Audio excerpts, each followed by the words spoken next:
Bonjour à toutes, je ne dis pas bonjour à tous, hein, parce que nous sommes un public féminin et oui, cette fois-ci, c'est moi qui ai pris les rênes des talks de Simone, pour ce webinaire de rentrée, qui s'appelle «Êtes-vous une oratrice qui s'ignore?»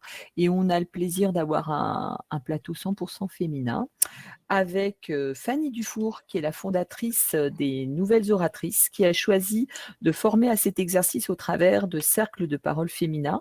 Vous êtes dirigeante de Mind the Gap, événementiel d'entreprise et coaching de prise de parole en public et vous accompagnez depuis 2014 des intervenants et intervenantes de conférences TEDx Rennes.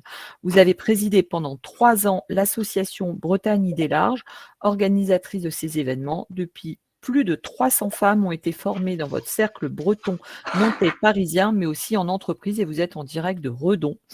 Elisabeth, bonjour. Elisabeth Bonjour. Roman, vous êtes journaliste pour la jeunesse depuis 30 ans et vous avez créé il y a 2 ans Chica, le premier magazine d'empouvoirment pour les filles de 7 à 12 ans, aussi lu par les garçons. Et vous venez juste de lancer Chiquita pour les petites nanas, les petits gars de 4 à 7 ans. Avant cette aventure, vous avez été pendant 10 ans rédactrice en chef de Science et Vie découverte, la science et la vie des 7-12 ans, et vous êtes très engagée pour l'égalité des filles et garçons, et vous portez votre message via le challenge Un poupon pour un garçon sur les réseaux sociaux ou dans des conférences. On ne la présente pas, mais quand même un peu. Sophie Dancourt, la Bonjour. fondatrice du média J'ai piscine avec Simone, cofondatrice du podcast Vieille, c'est à quelle heure, qui a fait de la prise de parole publique le support de son engagement pour les femmes actives de plus de 45 ans. Vous nous raconterez comment prendre la parole publiquement impacte les actions et de quelle manière cela impacte la place des femmes dans la société de manière plus générale. Avant de vous poser la première question, je voulais juste dire que les femmes, elles cumulaient les clichés en matière de prise de parole. Elles étaient qualifiées de bavardes et de pipelettes. On ne trouve pas, mais même qu'Elisabeth nous a dit que si, le masculin de pipelette avec messieurs pipelets, peut-être qu'on aura l'occasion d'en reparler. Elles sont pourtant moins nombreuses à prendre la parole. Les raisons sont nombreuses. L'éducation genrée dès le plus jeune âge, le syndrome de l'imposteur, celui de la bonne élève, à quoi s'ajoute une dimension d'ordre physique qui les pénalise dans cet exercice. La crise sanitaire a été révélatrice à cet égard, puisque les experts étaient massivement des hommes invités à prendre la parole sur les plateaux de télé, et on a assez ragé sur ce plateau à propos de ça. Dans les émissions de radio et dans la presse écrite, on avait l'impression qu'il n'y avait que des experts hommes. Les femmes ont été invisibilisées et entendues pour leur rôle de témoins ou de victimes. Cette question donc pose les enjeux majeurs parce qu'elle va déterminer la place que les femmes occuperont ou pas dans le processus de sélection et d'évaluation. Et je me tourne tout de suite vers vous, mesdames, et la première question, et je vous laisserai toutes les trois le temps d'en convenir, c'est pourquoi la prise de parole des femmes est essentielle et quel est le frein? Elisabeth, peut-être, je vous donne la parole. Alors moi, je parle toujours de mes jeunes lectrices, hein, puisque moi, je m'intéresse vraiment à ce qui se passe dès l'enfance.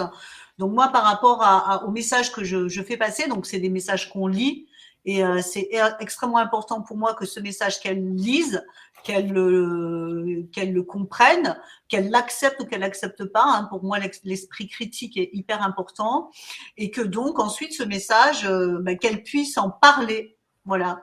Donc, c'est des messages d'empouvoirment que nous mettons dans ce magazine, qu'elles en puissent en parler autour d'elles. Et ça, on le sait puisqu'elles nous écrivent des mails en nous disant « je fais des exposés à l'école, j'en parle avec mes copines, etc. » pour qu'ensuite, après, il y a un vrai esprit critique autour de ces messages d'empouvoirment que l'on passe. Donc, pour nous, oui, c'est extrêmement important, cette prise de parole.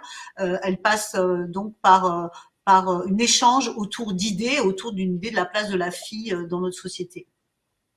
Et quels seraient les freins, avant de passer la parole à Sophie et à Fanny sur Alors, cette si tu émission? veux, on pourra peut-être en parler tout à l'heure parce Ouais, qu'effectivement, c'est assez long. ouais, Le pourquoi, ok. finalement, nous les femmes, on prend peut-être moins la parole que les hommes. Donc, peut-être que Sophie peut donner son avis plutôt sur cet Ouais, avis-là. Sophie et Fanny. Alors, Sophie, hein, je t'écoute. Pourquoi c'est essentiel? Parce qu'on s'aperçoit aujourd'hui, nous qui sommes à l'autre bout de la chaîne par rapport à Elisabeth. Elisabeth prend les petites filles, moi je les récupère à partir de 45-50 ans.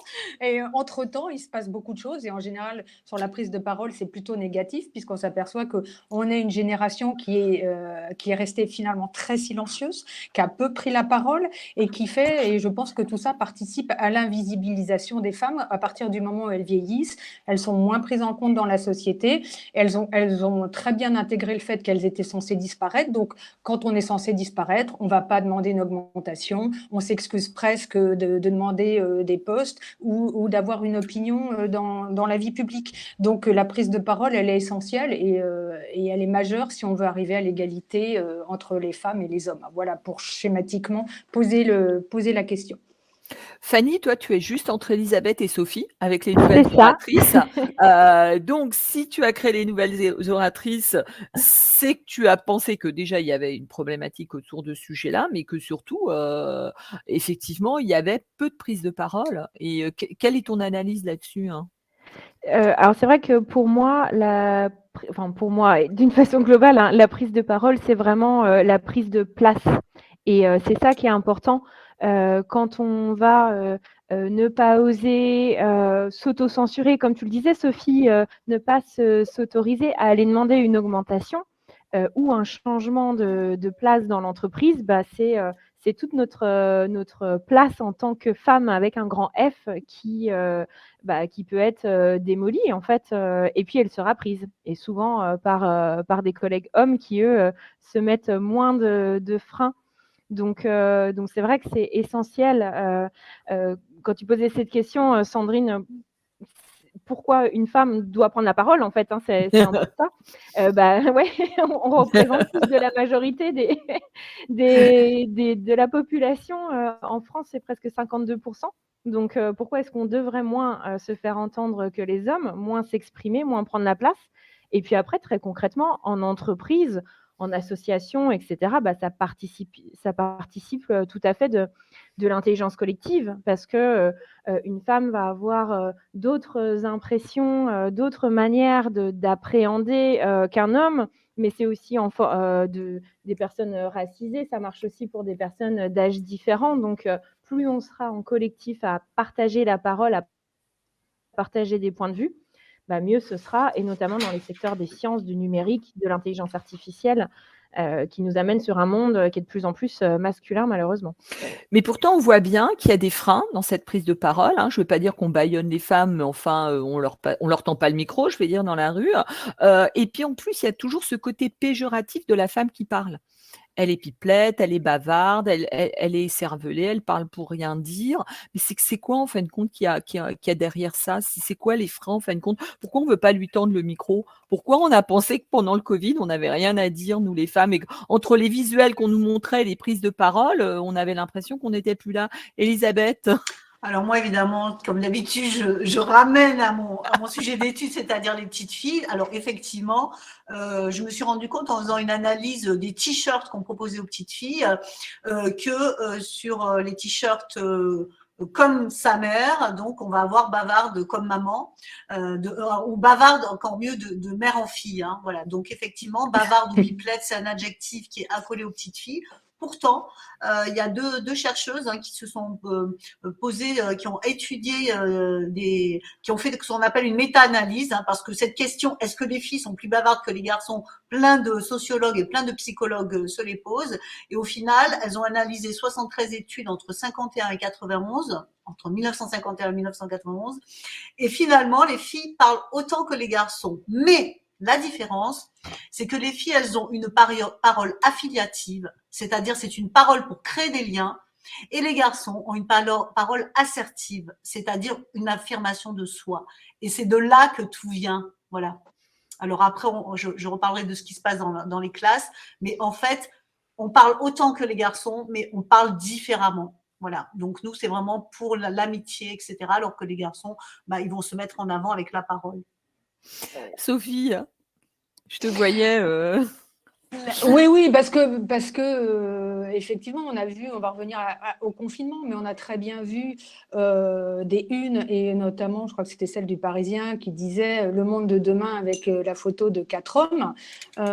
Les femmes sont très souvent réduites au rôle de témoin ou de victime dans la prise de parole publique. Et ça, les crises nous le donnent à voir quotidiennement. Alors effectivement, parce que c'est aussi lié au fait que ce sont les femmes qui majoritairement font le travail du care, du soin, et on a bien vu qu'elles étaient pas prises en compte du tout pendant cette pandémie, et que au moment où on a commencé à les prendre en compte, eh ben, c'est parce qu'elles demandaient des revendications, et du coup on a commencé à leur dire qu'elles n'avaient plus trop la parole. Donc en fait, cette occupation de l'espace, il passe aussi par la place qu'on leur donne dans les médias, et les médias, très globalement, leur donnent une place qui est très minime et qui est toujours dans le rôle du témoin, mais jamais de l'experte. Et si on ne reconnaît pas aux femmes la valeur qu'elles ont de leur expertise et de leur capacité, il est très difficile pour elles d'être audibles parce que le discours est confisqué, et qui confisque le discours confisque le pouvoir également. Fanny, toi qui donc vois des femmes qui, sur ce sujet-là, au sein des nouvelles oratrices, elles, comment elles perçoivent ces freins en fin de compte? Qu'est-ce qu'elles te disent en définitive de ces freins qu'elles voient sur la prise de parole? Alors, on a des freins, je dirais, qui sont de 2 ordres. Le premier, ça va être, un frein, vraiment, interne, en fait, hein, de légitimité, et là, on rejoint, tout ce qu'a dit, Élisabeth ou Sophie, ce que tu as dit aussi, Sandrine, hein, on est invisible, donc on se sent, beaucoup moins légitime. Et on a aussi un frein, externe avec des personnes qui nous ont donné un certain nombre d'injonctions, ou qui nous ont fait passer des événements qui pouvaient être difficiles. Je pense par exemple à des entretiens d'embauche avec des questions qui n'ont pas lieu d'être, mais qui peuvent être choquantes quand on est une femme et on est tellement prise de court qu'on ne fait pas, et donc on va après s'interdire en se disant je suis nulle, j'ai pas bien réagi, on m'a dit que je devais être, comme tu disais Elisabeth, assertive, parce que c'est ce qu'on entend en permanence dans les entreprises, je ne le suis pas. Et donc, c'est voilà, à la fois des retours externes qu'on peut faire et à la fois des retours internes. Par contre, par rapport à ce que vous disiez tout à l'heure, je suis d'accord qu'on ne donne pas suffisamment la place aux femmes, ça c'est clair, mais les femmes ne la prennent pas non plus suffisamment. Et il faut qu'on arrête de se poser en victime, il faut qu'on joue cette sororité, se donner la main, s'aider les unes les autres. Là, on a un beau plateau de femmes, mais c'est ça aussi. C'est important pendant le Covid. Ouais, on devait s'occuper des enfants, on devait s'occuper de l'éducation, mais on n'a pas vu beaucoup de femmes qui sont levées pour dire stop, on arrête. Donc, je pense que c'est un jeu de dupes aussi, et il faut réussir à casser ça et à se dire qu'on est suffisamment légitime pour prendre la parole et prendre la place de quelqu'un en prenant la parole si besoin. Et donc, dans ces cas-là, je continue avec toi, Fanny. Comment, en fin de compte, on pourrait évacuer les obstacles de cette prise de parole? Comment, en fin de compte, on pourrait redonner confiance aux femmes? C'est quoi la recette, s'il y a une recette magique? Alors, il n'y a pas de recette magique, mais de mon point de vue, en tout cas, donc ça n'engage que moi, je suis peut-être un peu dans le monde des bisounours, on va me dire, mais je pense que vraiment l'effet miroir, cette entraide entre femmes, ce qui nous pèse, c'est de se comparer. On reviendra peut-être sur le syndrome de l'imposteur, mais le syndrome de l'imposteur chez les femmes, la source, c'est vraiment la comparaison. Et il y aura toujours quelqu'un de mieux que soi, il y aura toujours une femme plus belle, plus intelligente, etc., qui sait mieux négocier, mieux parler. Et si on arrête de se comparer à l'inverse, qu'on est dans voilà, cette entraide entre femmes, c'est cet effet miroir de se dire j'encourage une autre femme et une autre femme va m'encourager aussi. C'est peut-être bisounours, voilà, mais je pense que ça peut nous aider. Élisabeth, c'est dès l'enfance, en fin de compte, cette déconstruction du stéréotype? Bien sûr. En fait, je voudrais parler d'une petite fille qui s'appelle Alice Paul Taper, qui est avec l'accent, qui est américaine et qui en fait c'est une scout et en fait c'est très marrant parce que aux États-Unis en fait elle crée des espèces de challenges qui sont à travers tout le pays où en fait après on gagne des badges etc. Et elle s'est rendue compte que dans sa classe les filles participaient moins, donnaient moins de réponses que les garçons et pourquoi? Parce que, et ça c'est aussi des études qui le disent, parce qu'elles se sentent moins sûres de la réponse. Alors qu'un garçon, finalement, même s'il n'est pas sûr, il va lever la main ou même il va donner la réponse sans lever la main. Donc elle, du coup, elle n'ose pas lever la main.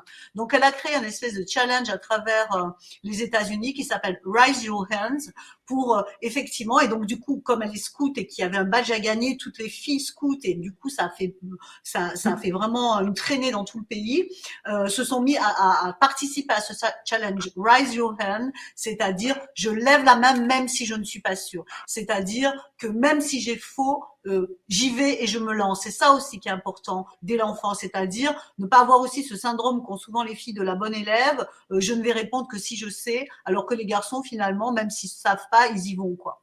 Donc ça c'est hyper important. Mais en fin de compte, ça passe donc par la confiance en soi et a priori de ce que vous nous dites et de ce que disent les études, c'est que les femmes, elles manquent de confiance en elles ne veulent absolument que répondre que si elles sont sûres d'avoir juste, ce qui n'est sûrement pas le cas des hommes. Et comment on pourrait faire, Sophie, pour éviter de faire du copier-coller, d'avoir quelque chose qui nous soit propre à nous les femmes et qui ne soit pas un copier-coller des attitudes masculines? On ferait comment? C'est toute la difficulté, c'est-à-dire qu'on s'aperçoit qu'on a beaucoup d'exemples en matière de leadership où les femmes ont, dans un premier temps, calqué les codes masculins parce que il fallait être comme les hommes pour prendre le pouvoir. Donc, certainement, parfois, elles ont été plus dures et ça, on s'en est aperçu. Et notamment, moi, j'ai interviewé un géopolitologue il y a quelque temps qui, je lui disais, mais pourquoi il y a si peu de femmes en géopolitique? Il me dit, si, il y en a très peu, mais celles qui sont là, elles sont encore pires que les hommes. Et il m'a cité une liste de femmes politiques absolument plus terrifiantes les unes que les autres et qui avaient fait des choses atroces. Et donc, ce code-là de j'enfile les habits masculins, on voit bien qu'il pose ses propres limites parce que du coup, on efface en même temps ce qui fait la différence avec les femmes.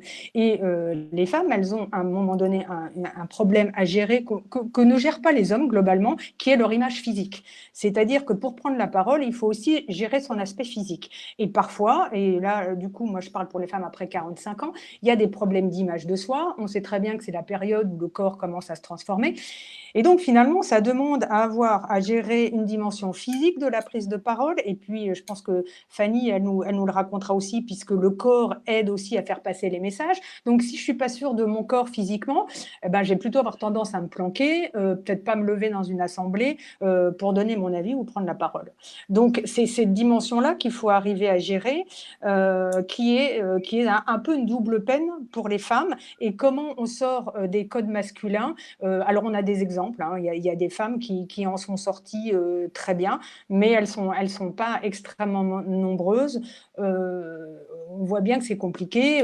On pourra citer, mais ça c'est un exemple parmi d'autres, de Martha Graham qui a succédé à son mari à la tête du Washington Post, qui était une femme qui a pris en fait un leadership et la parole pas du tout par choix, parce que elle voulait juste conserver l'entreprise dans le giron familial. Et donc elle a dit il est plus là, j'y vais. Et elle a réussi au-delà de tout commencer. Donc c'est une vraie question et qui ne se réglera pas en 5 minutes. Je pense qu'il faudra du temps. Fanny, cette prise de confiance aussi, enfin cette redonner confiance, c'est aussi ce que vous faites au sein des cercles de parole que vous animez. Comment que ça se passe et un peu nous expliquer? Oui, tout à fait. Donc, on a créé un parcours de formation en 8 modules de 2 heures ou 1h45, enfin en fonction.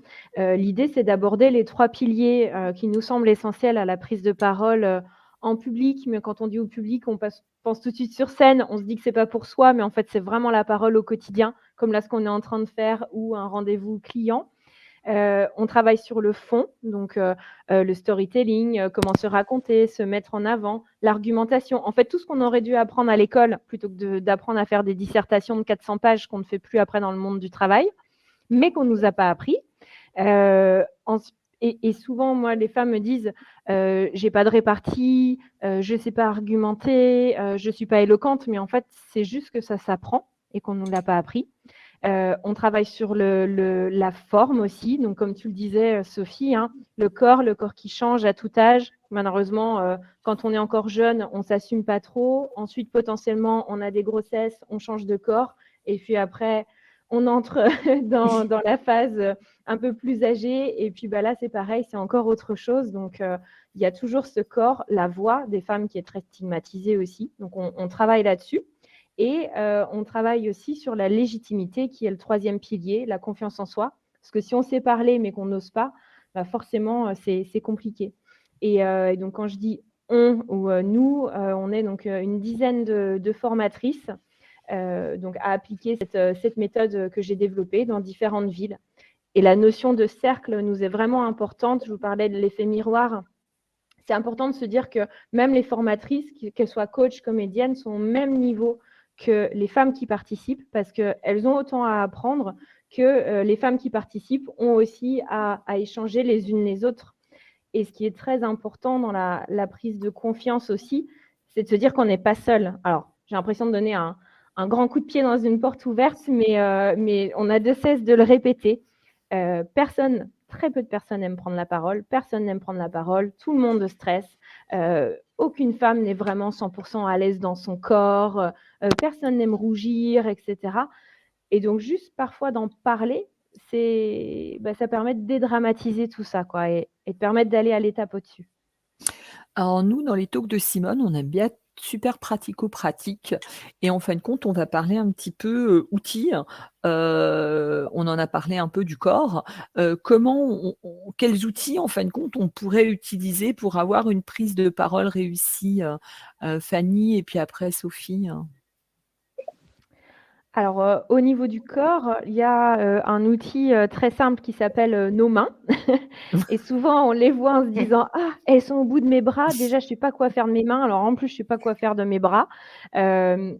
Donc, en termes de corps, de pouvoir utiliser ses mains comme si elles étaient un stabilo qui vient surligner les mots importants, qui vient, voilà, dire: «J'ai 3 idées, la première, la deuxième». En fait, c'est des choses qui, quand on est en situation, d'être, autour d'une table et qu'on cherche à prendre la parole, si physiquement on n'avance pas un peu sur la table, on s'étale pas un petit peu, alors, bah, c'est tout de suite, on est moins vu. Donc potentiellement, on peut avoir ce fameux, man interrupting, se faire couper la parole, ou juste se faire, ignorer. Et quand je vous ai dit aussi s'étaler, moi j'ai un mantra. On parle des hommes qui font du manspreading, donc qui s'étalent un petit peu, hein, comme ça. Ben, moi je milite pour le boob spreading, donc c'est vraiment l'étalement des seins avec ce qu'on a. Hein, on est plus ou moins gâtés, mais ce qui est important, c'est de se dire de se relever. Et de se relever, votre corps, il va jouer sur votre mental. Il va vous dire que, OK, je me relève, je monte la poitrine. Donc, ça veut dire que mes épaules, de fait, j'essaie de faire, mais c'est pas simple avec le micro. Mes épaules, de fait, s'abaissent. Donc, je respire mieux, ma colonne d'air est alignée et je rayonne et je me tiens droite. Et ça aussi, ça montre une position, non pas de puissance ou quoi que ce soit, mais plutôt de femme qui est plus audacieuse. Et ça fait du bien au moral. Elisabeth, mais ce type de posture, c'est peut-être aussi dès l'enfance qu'il faut l'avoir, dès à l'école, parce que là, on doit partager des espaces avec des garçons qui, en général, ne nous laissent pas vraiment beaucoup. Par exemple, je prends juste dans la cour d'école, pas trop de place, hein, parce que c'est toujours leurs activités qui passent avant les nôtres. Nous, on est toujours dans des coins. On fait comment là pour essayer de prendre sa place? Alors oui, effectivement, dans la cour d'école, il y a tellement de lieux différents. Bon, enfin, déjà, rien que la classe, en fait, on se rend compte que les instits, selon qu'ils soient en face de filles ou de garçons, ou les profs, ne réagissent pas de la même façon. Donc déjà, il faudrait déconstruire les profs et pour que les enfants, évidemment, prennent leur place. En fait, ce qui est très important, c'est que les filles, elles parlent. Et ça, il faut arrêter de dire qu'elles parlent pas, mais elles parlent pas de la même chose. C'est ce que je te disais tout à l'heure. C'est-à-dire, par exemple, Kevin Dieter, qui est un sociologue, a passé 1 an dans une école, a étudié les enfants et l'amour, et elle s'en rendait compte que les filles parlent beaucoup, beaucoup, beaucoup d'amour entre elles.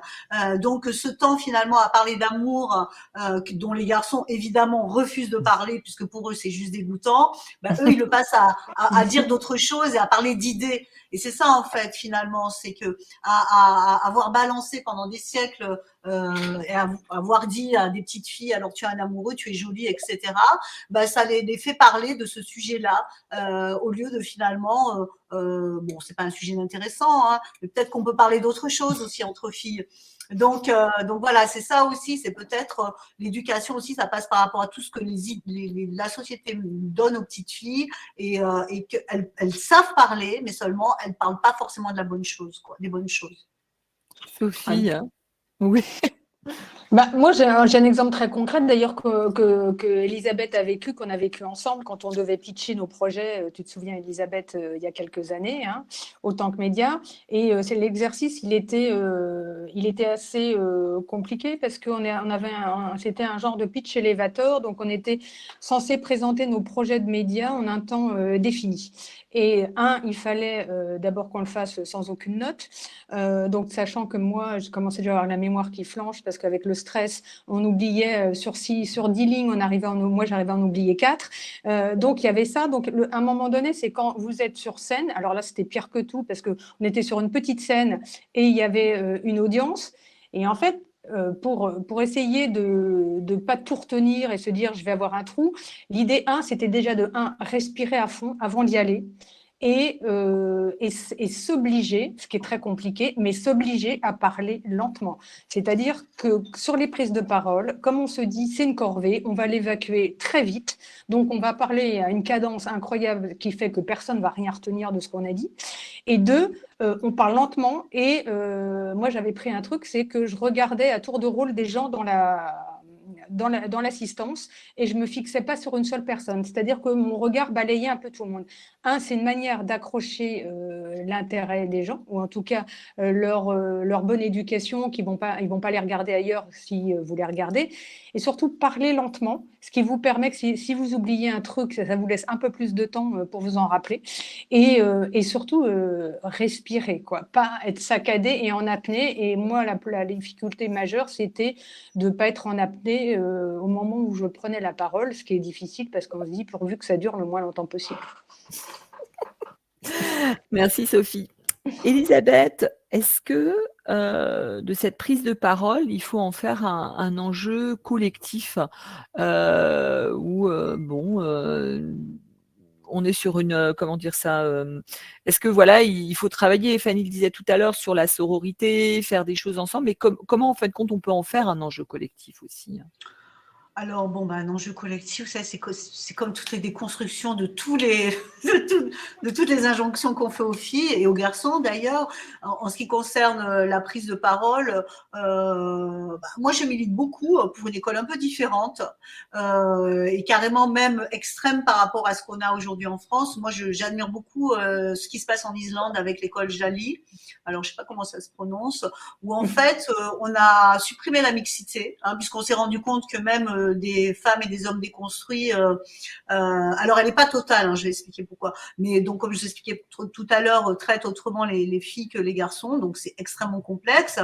Donc ce qui se passe, c'est que ils ont cours au même endroit, ils sont plutôt en espèce ils sont habillés un peu pareil, avec des jogging bleus ou rouges, les filles et les garçons, et en fait ils ne sont ensemble qu'1 heure par jour, voilà. Et pendant quand ils sont séparés, aux filles finalement, on apprend à faire des trucs dits de garçons, c'est-à-dire par exemple à sauter de table en disant je suis forte, c'est-à-dire on parle, on le dit. Voilà. Et aux garçons, on va apprendre des activités plutôt autour de l'empathie, comme par exemple s'occuper de poupées ou par exemple se masser entre eux. Voilà. Et moi, je trouve et cette école, vraiment, il y en a beaucoup en Islande. Elle commence à faire des petits en Écosse, etc. Je trouve que de la mixité qu'on sait qui est arrivée, non pas pour des raisons éducatives, mais pour des raisons économiques, on pourrait, ça serait peut-être un peu extrémiste pour certains, mais vraiment avoir ces temps comme on le fait nous parfois volontairement entre femmes en non-mixité, pour pouvoir comme ça réapprendre ensemble sans avoir le regard, par exemple, des garçons, en se sentant bien ensemble. C'est là que commencerait la sororité si on avait ces moments de non-mixité, en fait. Voilà. Je rebondis sur ce que disait Elisabeth. Fanny, dans un article qui est paru dans GPSIN, tu parlais aussi de sororité. Est-ce que tu peux nous donner ton point de vue à ce niveau-là? Alors, mon point de vue à ce niveau-là, c'est de développer de la bienveillance envers les autres femmes et ce qui permettra d'en développer envers soi-même. Parce que qu'on soit sur la prise de parole, la confiance en soi, oser s'affirmer, de toute manière, si on ne le fait pas pour soi, on risque pas non plus, enfin, si soi-même on se regarde pas en se disant: «Je suis en capacité de le faire», on n'y arrivera jamais, même si toutes les autres personnes nous disent: «Si, si, tu es super» et cetera. Donc moi, cette sororité, c'est, en mixité choisie, comme on dit maintenant, plutôt que de dire, juste entre femmes, de pouvoir, se laisser, regarder, admettre que l'autre n'est pas en train de nous juger, parce que nous, quand on la regarde, on n'est pas forcément en train de la juger, mais on pense que quand nous, c'est nous, on nous juge. Donc utiliser tout ça, les feedbacks, apprendre à ne pas se comparer, apprendre à regarder l'autre en acceptant aussi ses défauts. Et ne pas tomber dans tous les travers. Voilà, on dit, ah bah tiens, celle-là, elle va me faire un coup de hip, voilà, parce que ben, c'est malheureusement des choses qui sont tombées dans notre vocabulaire usuel et se dire, attends, non, je suis une femme, je ne vais pas utiliser ce mot-là contre une autre femme. Et puis d'abord, qu'est-ce que je sais de sa vie? Peut-être elle a essayé de prendre ma place, mais qu'est-ce qu'elle a souffert elle aussi, etc. Donc se poser ces questions-là, en fait, mettre les lunettes comme on peut mettre les lunettes de l'égalité, les lunettes de la mixité, mettre les lunettes de la sororité aussi. Sophie, toi, au travers du média GPSIN avec Simone, tu regardes un peu aussi ce qui se passe à l'étranger. Donc, je suppose que c'est pas un problème franco-français, hein, la prise de parole des femmes. Est-ce que tu peux nous parler un petit peu aux USA de ce qu'ont fait les femmes de l'administration Obama sur ce sujet, hein? Ouais, il y a, en fait, il y a d'abord une sociologue américaine qui s'appelle Rebecca Solnit, qui a conceptualisé, l'idée de menstructing, il y a très longtemps et en fait, des cercles de femmes, on avait un peu assez de se faire couper la parole en réunion et ce qui s'est passé, c'est qu'elles ont testé un truc qui a très bien marché dans les équipes de campagne d'Obama sur la première, mandature. Quand une femme parlait et qu'elle n'était pas entendue et qu'elle se faisait couper la parole, une deuxième femme reprenait la même idée et la reposait et la remettait au centre des discussions. Et elles faisaient ça jusqu'à ce que les hommes ou l'ensemble de l'audience répondent à leurs interrogations ou commentent ce qu'elles venaient de faire. Et en fait, c'est ce qu'on appelle la technique de l'amplification et c'est très efficace, c'est-à-dire que ça permet aux femmes, de voir leurs propos validés, légitimité, et en plus de pouvoir rebondir jusqu'à ce qu'il y ait une réponse à leurs interrogations. Et ça, cette amplification de la voix des femmes, et je pense que Fanny peut-être l'utilise aussi dans les cercles, c'est que dès que vous êtes à plusieurs et que vous voyez que le message passe pas, si une femme commence à le reprendre, ça permet de dire je, et ça permet surtout à ce qu'un homme ne récupère pas la bonne idée au passage et se l'attribue, ce qui était aussi relativement courant. Et ce sont des techniques qui fonctionnent et du coup, ça instaure une sororité de fait. Alors j'ai vu des commentaires, c'est vrai que le côté sororité, on le met beaucoup à toutes les sauces et que c'est compliqué et on voit bien que ça marche pas si bien que ça, mais je pense que le fait de commencer à reprendre, vous, une question ou l'intervention de votre collègue féminine, vous démarrez la chaîne de la sororité à ce moment-là, et c'est pas grand-chose, et ça permet du coup d'employer le « je » aussi, on dit « je », et il faut que les femmes apprennent à dire « je » et pas « on pourrait peut-être », mais « je préconise ». Et je pense que ce que disait, il faut être assertif, comme le disait au début du webinaire Elisabeth. Je voulais revenir sur un sujet qu'on a abordé un petit peu rapidement, c'était la problématique du corps. Donc on voit bien qu'on a une problématique de s'exprimer, mais aussi on a une problématique de corps. Les petites filles, elles font comment, Elisabeth, pour gérer ça? Donc on a vu qu'elles avaient des problèmes de prise de parole. dès l'école, mais elles ont aussi, des fois, on est un peu une adolescente dégingandée, on a un appareil, enfin voilà, on a des choses comme ça. Qu'est-ce qu'on pourrait faire déjà aussi pour les rassurer? Parce qu'on sait c'est aussi une période, l'enfance, où on a des complexes, et pas que des complexes de prise de parole, on peut aussi avoir des complexes corporels. Donc c'est la double peine, comme le disait, mais quand on est enfant, on fait comment? Alors, même si ça arrive de plus en plus tôt, justement, la différence entre l'enfance et l'adolescence, c'est que l'enfant, justement, n'a pas consciemment ses problèmes de corps et de représentation. Même si de temps en temps, moi, les mails qu'on reçoit, c'est pas des petites filles de 10 ans. Les petites filles de 10 ans, elles ont pas une conscience comme ça. Voilà, elles peuvent en avoir si quelqu'un se moque d'elles, mais c'est encore assez limité. Elles, surtout, en fait, c'est l'espace public, hein, comme l'espace public des femmes, qui leur montre à un moment donné que leur corps doit s'effacer, comme par exemple ça, évidemment, je pense que tout le monde connaît maintenant les études d'Edith Marie-Jules, qui est la géographe du genre, et qui s'est rendu compte en fait que dans les cours de récré, les garçons prenaient toute la place parce qu'ils jouaient au foot au milieu, que les filles se retrouvent en grappe à parler entre elles, et qu'elles n'ont pas le droit de jouer au foot avec les garçons. D'ailleurs, les garçons qui sont généralement les grands garçons qui mettent aussi les petits, donc les filles de côté, donc les filles se retrouvent avec les petits garçons. Donc voilà, c'est ça. Et donc, elle casse ses cours d'école, et elle en a cassé quand même pas mal en France, où finalement cet espace central où on peut jouer au foot est cassé. Il y a plein de petits îlots qui sont créés, et elle encourage aussi, alors elle casse aussi l'idée des toilettes aussi, ça c'est très important. Par exemple, elle enlève des miroirs. Voilà. Elle estime que mettre des miroirs dans les toilettes des filles, c'est participer déjà à leur hypersexualisation. C'est ça aussi qui est quelque chose qui est hyper important. Et en fait, elle encourage les profs à organiser des jeux de ballons mixtes, comme par exemple le ballon prisonnier ou des choses comme ça, pour qu'évidemment les filles, donc du coup, ne soient plus comme ça en train de parler d'amour à deux ou trois dans leur coin, quoi. Donc, pour que le corps soit différent, en fait. Elisabeth, on voit dans le chat, je ne sais pas si tu as vu, il y a pas mal de réactions, et on nous dit le poids familial a beaucoup plus de poids que l'école.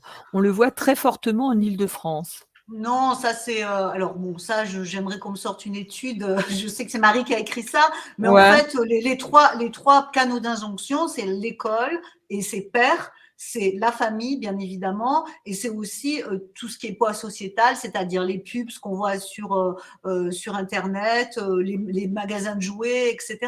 Donc évidemment que la famille c'est hyper important, mais aujourd'hui, comme on est dans une espèce d'urgence, on essaye évidemment de passer le message au plus grand nombre. Mais quand on réfléchit bien, la personne qui a 25 élèves tous les jours devant elle, c'est un prof, quoi. Donc pour moi, et la société, elle va pas réagir hyper vite parce que c'est hyper intéressant que les petites filles restent à leur place. Les parents, pour les déconstruire, il va falloir du temps.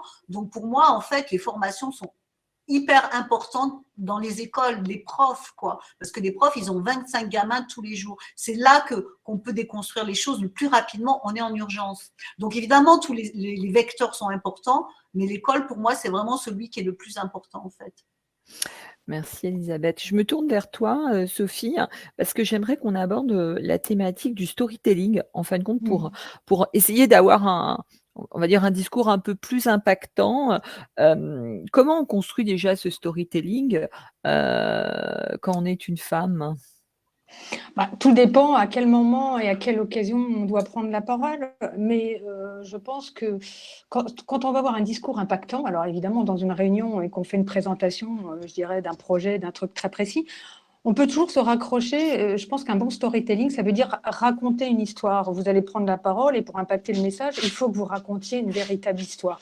Et pour raconter une véritable histoire qui sonne juste, il faut s'accrocher à des éléments qui nous sont très personnels. Je pense qu'il faut toujours essayer de partir d'un fait personnel pour l'élargir et venir au propos. Et je pense que c'est comme ça qu'on arrive à construire des messages impactants. Vous pouvez partir d'une histoire personnelle, vous pouvez partir d'un fait que peu de gens connaissent. Par exemple, moi, très concrètement, quand je pitchais mon projet sur les femmes de 50 ans, j'avais lu une étude d'anthropologue qui racontait qu'en fait, c'est les femmes de plus de 50 ans qui avaient permis à l'espèce humaine d'avoir une longévité parce qu'elles s'occupaient des enfants de leurs filles pour que les filles aillent travailler, etc. Donc, c'était des éléments extrêmement valorisants, peu connus. Et je démarrais généralement en disant est-ce que vous savez que les femmes de 50 ans, c'est grâce à elles que vous êtes aujourd'hui en vie sur Terre. Donc, c'était des trucs, à un moment, il faut dire quelque chose et les gens vont dire ah, quoi, qu'est-ce qu'elle nous raconte? Et après, vous pouvez dérouler ce que vous avez à dire. Et là, vous allez commencer à capter, vous avez capté à un moment donné, tout de suite, l'audience. Et c'est cette urgence-là de capter les premières minutes pour après faire un message impactant et raconter le fond du sujet. Enfin, moi, c'est comme ça que je procède et je me suis aperçue que c'était souvent bénéfique et que ça marchait plutôt très bien. Fanny, toi, comment tu mets en... Est-ce que c'est quelque chose que tu utilises? Et si oui, comment tu mets en place, comment tu accompagnes les personnes pour créer ou pour recréer un storytelling afin d'avoir une prise de parole un peu plus impactante? Oui, nous, c'est un outil que l'on va utiliser, en effet, le storytelling, qui reste bien un outil au service de son message que l'on fait passer. Donc Sophie a très bien décrit ce que ça peut être, raconter une histoire. Nous, on a un module dédié de 2 heures à ce storytelling où on va le proposer pour soit si on cherche un emploi, comment je raconte, comment je refais l'histoire de mes dernières expériences, ou si j'ai un projet, un pitch à défendre, je suis indépendante, comment je vais le raconter en disant qui je suis et pourquoi. Ou alors même en réunion, comme tu le disais Sophie, pour porter un projet. Ce qu'on cherche à dire aux femmes dans ces moments-là, c'est 2 choses. C'est déjà le pourquoi. Si je dois vraiment me concentrer, c'est pourquoi je fais ça, quel sens je veux donner, qu'est-ce que je veux raconter derrière ce projet, pourquoi il me touche, pourquoi c'est moi sur ce projet à ce moment-là. Et ça permet déjà, dans une approche ensuite narrative, de pouvoir raconter quelque chose de personnel. Et puis la deuxième chose, on est plus là sur aborder la légitimité, c'est oser dire je. Et là, c'est là où c'est plus compliqué. Souvent, on va se dire j'ai pas grand-chose d'intéressant à dire. Pourquoi est-ce que les personnes m'écouteraient? Et est-ce que je vais pas prendre le melon? Et ça, c'est souvent quelque chose qu'on retrouve chez les femmes globalement. Ah ouais, mais les hommes, ils fanfaronnent, et cetera, mais moi, j'ai pas envie d'être comme ça. Donc oui, ça c'est clair, soyons authentiques, mais il y a quand même un gap entre heu, je raconte un sujet personnel, je transmets ma passion, mon envie et je me la raconte, je prends le melon. Et là, du moment qu'on reste authentique, aligné avec ses valeurs, il y a pas de débordement. Merci. Mais en fin de compte, Elisabeth, ce storytelling, est-ce qu'on l'a pas déjà en nous dès l'enfance? Et en fin de compte, c'est comme si on l'avait perdu jusqu'à qu'on arrive chez Fanny, hein. Bah oui, mais le storytelling, il est associé au jeu, en fait, hein. C'est-à-dire, tu prends un Playmobil, tu prends une Barbie, malheureusement, une marionnette, tu joues à l'époque aux gendarmes et aux voleurs, je suppose que maintenant, ça serait Squid Games. Mais voilà, l'idée, c'est assimiler l'histoire qu'on invente, l'histoire qu'on se raconte, elle est assimilée au jeu. Et en fait, quand on arrive à l'école, effectivement, on reste un peu silencieux face à la parole du professeur qui te demande de répondre à une question bien précise, en fait. Et c'est très rare, finalement, ce moment où tu réponds et tu parles de toi en même temps, où tu racontes une expérience en même temps. Donc, voilà, le storytelling à l'enfance, il est vraiment dans l'univers du jeu et l'univers sérieux, donc finalement qui est l'univers du travail quand on devient plus grande ou plus grand, il ne peut pas exister puisqu'il n'y avait pas une jonction à l'enfance. Mais il faudrait, pareil, c'est toujours pareil, c'est remettre donc l'éducation, changer l'école, quoi. Merci Elisabeth. Tu me fais une super ouverture parce que j'aurais aimé qu'on termine cette dernière partie de ce webinaire et qu'on parle un peu des problématiques de la prise de parole dans l'entreprise. Parce que là, on voit bien que, est-ce qu'on peut dire déjà que c'est proportionnel à la position qu'on peut occuper dans l'entreprise ou pas? Fanny, cette difficulté de prise de parole? Je dirais plutôt non. D'après mon expérience, on va retrouver des femmes pour qui c'est, très compliqué, mais bon, bah, qui prennent sur elles, elles ont pas le choix, elles encadrent, elles sont, dirigeantes ou, dirigeantes adjointes, peu importe, à l'inverse, des femmes qui vont, être, sur des statuts, employés, et qui là, n'ont pas du tout de difficultés. Non, je pense que c'est aussi une expérience, personnelle. On a parlé du syndrome de l'imposteur, on peut parler du syndrome de la bonne élève, etc. Donc, je pense qu'il y a des personnes qui ont des problématiques de prise de parole, quel que soit le niveau, quel que soit l'âge. Mais la bonne nouvelle, c'est que ça soigne, Alors, quelle tu que soit la accompagnes, position. ouais, je pense, Annie, tu accompagnes des gens qui sont dans l'entreprise, mais aussi des personnes qui sont en retour en emploi ou qui sont un petit peu en dehors de l'emploi. Et quels sont, en Ouais, fin de compte, on intervient auprès ouais, de femmes détenues en prison, de mineurs incarcérés aussi. On fait plein d'actions comme ça, du dirigeant, de la dirigeante, aux femmes plus éloignées de l'emploi. Ouais. d'accord. Et comment, en fait, compte, on peut débloquer cette prise de parole dans l'entreprise? Parce qu'il y a quand même une espèce de chape de plomb, quoi. Enfin, moi, pour avoir assisté à plein de réunions de Comex où les hommes très facilement ils blaguent et puis c'est très simple. Les femmes, elles sont toujours en plus petit nombre déjà, donc la prise de parole, elle est déjà plus aventurière, hein, parce que quand tu es dans un Comex où il y a 15 hommes et 2 femmes, je veux dire, tu rames un peu avant même qu'on te demande quelque chose, hein. Comment on Ouais, fait pour c'est lever une vraie, ce levier?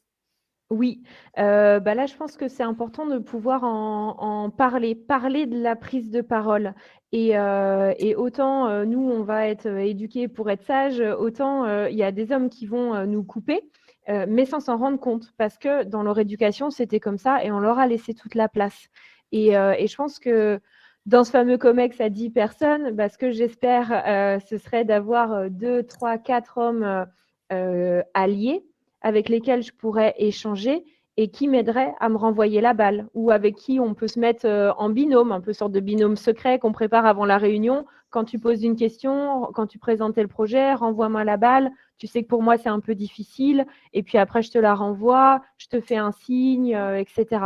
Ça, c'est vraiment préparer ça pour au fur et à mesure apprendre à plus s'exprimer. Parce que sans vouloir faire voilà, de mettre ça dans des cases, mais souvent la dame au Comex, enfin la femme au Comex est directrice de la com et on l'entend assez peu. Moi, je suis toujours assez étonnée et quand elle parle, la pauvre, donc elle est quand même censée bien s'exprimer, mais elle est directrice de la com, bah, elle n'arrive pas à avoir au-delà de la parole, la crédibilité.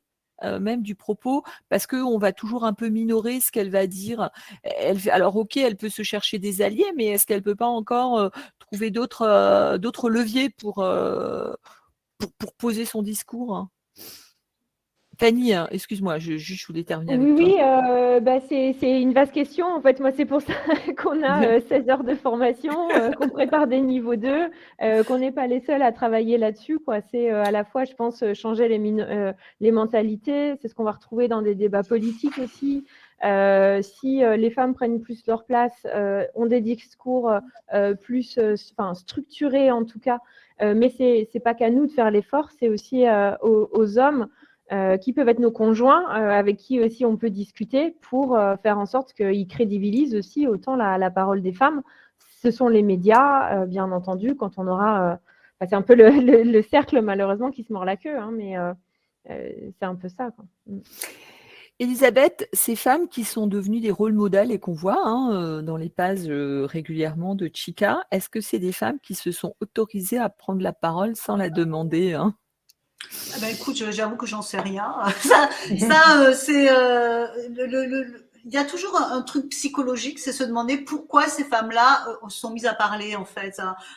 Et je pense qu'il y a tellement de leviers internes de l'éducation, de ce qu'elles ont vécu, des drames qu'elles ont pu vivre, qu'ils ont rendues plus fortes, etc. Ou de la façon dont leur père était. Et au final, je crois que ça se joue tellement en interne qu'on peut pas savoir vraiment pourquoi ces femmes-là, alors sauf à étudier leur vie et leur bio d'une façon extrêmement pointue encore, pourquoi elles l'ont prise, quoi. Donc moi je pense que l'idée c'est surtout que qu'elle nous que soit ou les petites filles ou nous, qu'elles nous aident à prendre cette fameuse parole qu'on n'ose pas prendre, qu'elles soient effectivement des exemples pour nous. Merci Elisabeth. Sophie, est-ce qu'on doit dégenrer le discours porté par les hommes et par les femmes, d'après toi? Ouais, je pense que ça serait bénéfique pour les femmes et aussi beaucoup pour les hommes parce qu'on voit bien que les discours des hommes sont très, le discours en lui-même est très normé, c'est-à-dire qu'il faut qu'au bout du discours, il y ait une action d'efficacité, de rentabilité, de prise de décision, parfois même de prise de pouvoir.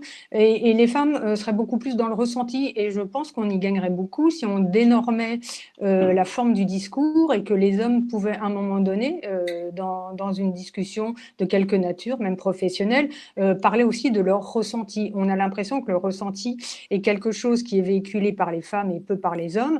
Et à l'inverse de ce qu'on disait tout à l'heure, les femmes sont moins dans le côté je vais droit au sujet et elles empruntent peut-être plus de voies détournées. Et donc, ça, c'est une façon de genrer le discours, mais peut-être qu'il faut faire un grand mix de toutes ces possibilités dans le discours pour qu'à un moment donné, on n'ait plus à se dire cette parole est portée par un homme ou par une femme. Et bon, ça demande un énorme boulot, mais je pense que dégenrer le discours permettrait d'être aussi bien opérationnel que l'on soit un homme ou une femme. Et je pense que ça aiderait aussi beaucoup les hommes qui sont on a toujours l'impression qu'ils sont dans un concours de c'est moi qui ai la plus grosse parole, c'est moi qui vais impacter, c'est moi qui vais remporter le marché, c'est moi qui vais, c'est moi. On peut dégenrer ça et pourquoi les femmes ne diraient pas exactement la même chose. Donc, on est dans des codes et des normes et je pense qu'il faut passer par une déconstruction. Encore une fois, on va encore déconstruire, comme dit Elisabeth, mais il faut déconstruire les normes du discours. Et s'autoriser à parler de ressenti, puisqu'on peut très bien parler de ressenti et être tout à fait efficace par ailleurs. Et je voulais juste qu'on aborde une notion que Valérie, et je la salue, Valérie Sevestre, qui est là parmi nous, met en avant, c'est le fameux mansplaining. Tu vois, quand tu revenais dessus, et je sais que toi et moi, on en a parlé à plusieurs reprises de cette notion-là. Et c'est vrai que ça peut être aussi quelque chose qui peut être bloquant parce que des fois, c'est quand même assez sidérant quand quand les hommes t'expliquent ce que toi, tu es censé savoir. Est-ce que c'est pas quelque chose, tu vois, Sophie, qui peut aussi ensuite bloquer à terme parce qu'à chaque fois tu te retrouves avec quelqu'un qui t'explique ce que toi tu es en train d'expliquer concrètement. Donc comment on fait pour passer cet obstacle du mansplaining? Je pense qu'à un moment donné, on peut très bien, à partir du moment où vous avez un homme à côté de vous qui est en train de vous expliquer votre cœur de sujet, votre cœur d'expertise, de lui dire très gentiment que vous pouvez très bien le faire toute seule et qu'il n'a pas besoin de réexpliquer puisque vous êtes tout à fait apte à prendre la parole au sujet et que son explication va peut-être créer des interférences, des incompréhensions et que le mieux, c'est qu'il vous laisse la parole. Mais je pense qu'il faut que les femmes n'hésitent pas à un moment donné, même si vous êtes dans une réunion et qu'il y a 15 personnes, si quelqu'un est en train d'expliquer ce que vous faites ou ce que vous avez apporté comme expertise, le mieux, c'est de vous le couper. N'hésitez pas à couper la parole aux hommes quand ils sont partis sur du mansplaining. Vous dites, je vais le faire, je m'en occupe, je vais le faire moi-même. Je te remercie, mais je vais le faire moi-même. Voilà, ça peut être très court, on n'a pas besoin de développer, mais à un moment donné, il faut couper la parole et la reprendre. Parce que sans ça, il va dérouler tout un fil et puis vous allez vous retrouver écarté de la discussion. Fanny, elles font comment les personnes qui viennent voir, tu leur fais comment détourner ces mansplainers? Je ne sais pas si ça se dit, le mansplainer. Vous avez des petits trucs pour ça? C'est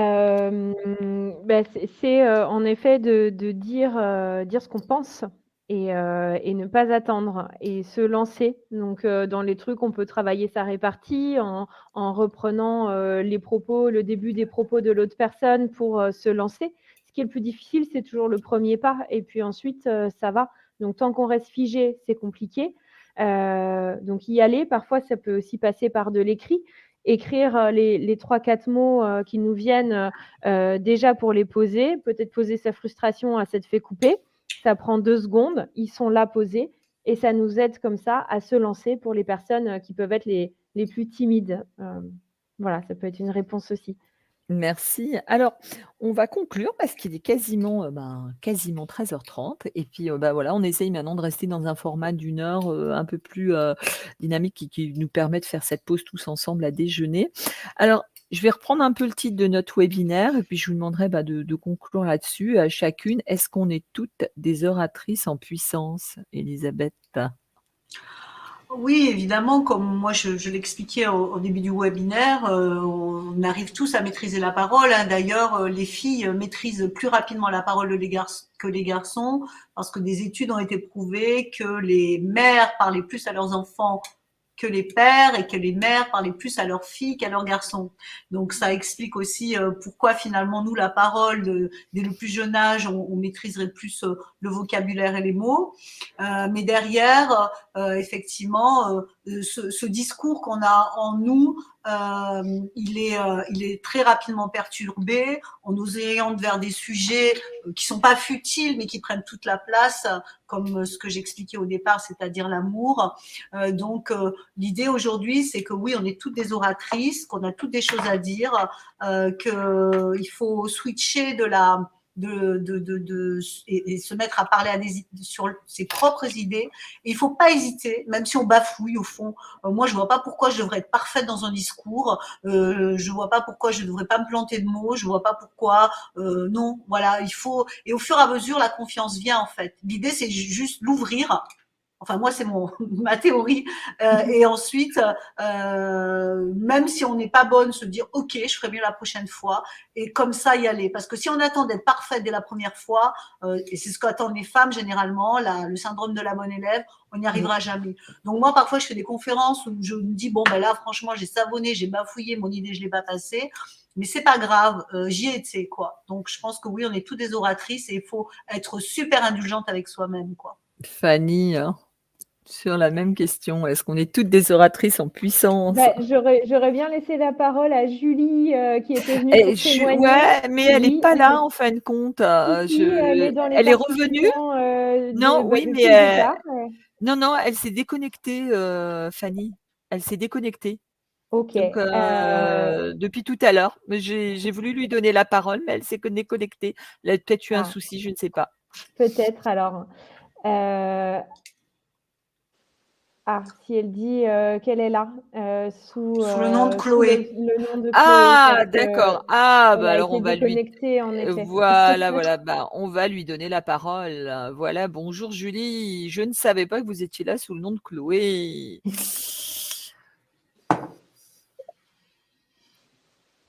Elle arrive tranquillement.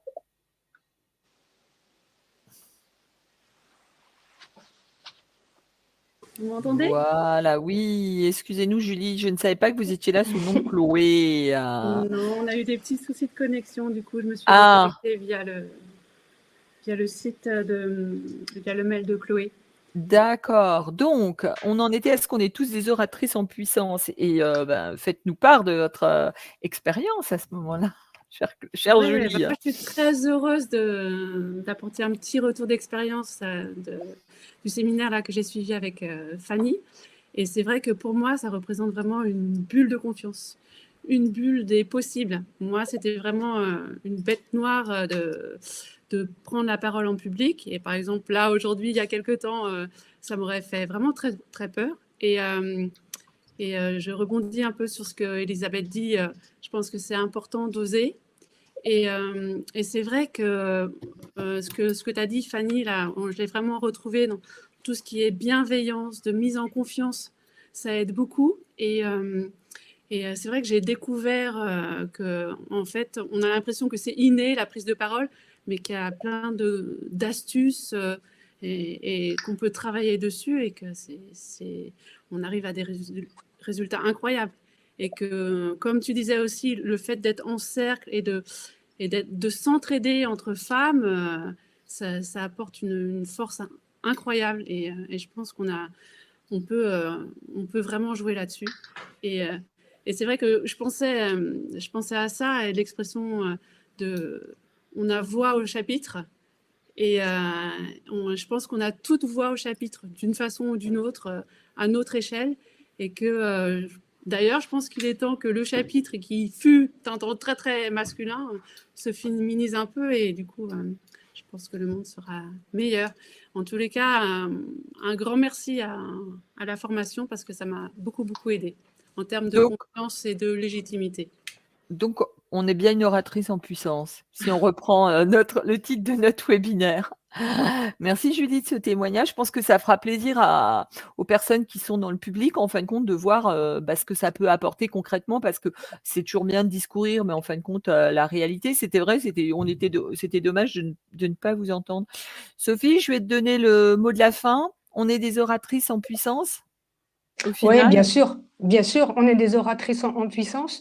Le truc, je pense que je vais faire un pont avec ce qu'a dit Elisabeth. Je pense qu'il faut qu'on retrouve l'enfant intérieur qu'on a gardé, qu'on était quand on n'avait pas de problème de légitimité, quand on disait ce qui nous passait par la tête, bien avant d'avoir 10 ans. Et je pense que si on garde cet esprit-là de dire j'ai un truc à dire, je le dis, et surtout, je me fous de savoir comment ça va être reçu. Alors bien sûr, j'ai envie que mon message passe, mais de savoir si on va me trouver ridicule, bafouillante, pas à l'aise, je m'en fous. Et plus je vais avoir l'habitude de parler comme ça, de prendre la parole, peut-être qu'au début, on va dire « Oh, c'est encore elle qui la ramène ». Très bien, mais vous serez la femme qui prend la parole. Et ça n'a pas de prix. Super. Eh bien, écoutez, il est 13h32. Je crois qu'on a atteint nos objectifs de cette heure de déjeuner, de ce lunch and learn, comme j'appellerais ça. Sophie, est-ce qu'on peut annoncer le prochain webinaire déjà, au mois de novembre? Est-ce qu'on a déjà une petite idée? Alors novembre, non, on a décembre. C'est mais octobre, ah oui. Novembre, je ne sais pas, mais on a un très chouette webinaire en décembre. Et on vous en dira plus dans quelques jours. Voilà. Super. Eh bien, écoutez, on va se quitter toutes sur ce mot de la fin. Donc, on va se retrouver sûrement en octobre. On a démarré oh non, pas en octobre. Pourquoi je veux absolument qu'on soit en septembre? On est en septembre. Non, On est c'est en fini. octobre. On est en octobre. On se retrouvera sûrement en novembre. D'ici là, vous pouvez nous retrouver sur nos réseaux sociaux. Vous pouvez contacter directement nos intervenantes via LinkedIn. Vous avez les liens ou vous nous envoyez un mail. On va vous remercier d'avoir été si nombreuses. N'hésitez pas à nous suivre toujours sur nos réseaux sociaux pour nos prochaines je vais y arriver, actualités, excusez-moi. Je vais vous souhaiter pas un bon appétit ou alors un bon appétit ou alors une bonne reprise à toutes et puis merci d'avoir été présente à cette heure de déjeuner pour ce webinaire de rentrée. À tout bientôt. Au Merci revoir. beaucoup, à bientôt. Merci, Au au revoir. beaucoup. Au revoir. Merci à toutes. Merci.